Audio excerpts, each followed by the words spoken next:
জাতীয় মসজিদ বায়তুল মোকাররমে জড়ো হয়েছেন তাবলিগ জামায়াতের জোবায়ের অনুসারীরা। আমরা এখন সরাসরি চলে যাচ্ছি সেখানে।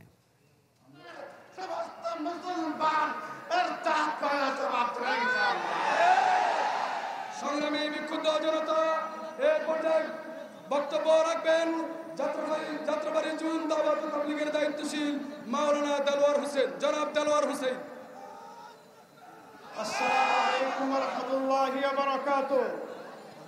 মিডিয়া ভাইদের দৃষ্টি আকর্ষণ করে বলছি, আমাদের প্রত্যেকটা খবর আপনারা মেহেরবানি করে শক্তি প্রচার করবেন, এটা আপনাদের কাছে আমাদের দাবি। দুঃখ ভরাক্রান্ত হৃদয় নিয়ে আজকে এখানে দাঁড়া হয়েছি জাতির সামনে। বলতে চাই আজকে মেঘনা গ্রুপ অফ ইন্ডাস্ট্রিজ, বাংলাদেশের অগ্রযাত্রায় মানুষের আস্থায়। খুন করার পরেও তারা জামিন পেয়ে যায়। এদেশের আইন কি এতই দুর্বল হয়েছে? যারা প্রকাশ্যে খুন করলো, যারা প্রকাশ্যে হত্যা করলো, শত শত মানুষকে আহত করলো, তাদেরকে আপনার প্রকাশ্যে জামিন দিয়ে দেন।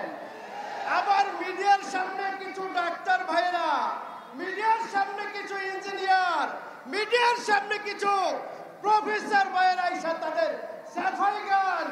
আপনাদের শিক্ষাগত যোগ্যতা কি হইল? কি হইল আপনাদের শিক্ষাগত যোগ্যতা? আপনারা বুদ্ধিজীবী, জ্ঞানী, এই জাতিকে আপনারা সঠিক রাস্তা দেখান, কিন্তু আপনারা মিডিয়ার সামনে আইসা তাদের সাথে তাল মিলিয়ে, তাদের সাথে হায় হায় মিলিয়ে মিথ্যা প্রচারে লিপ্ত হয়েছেন।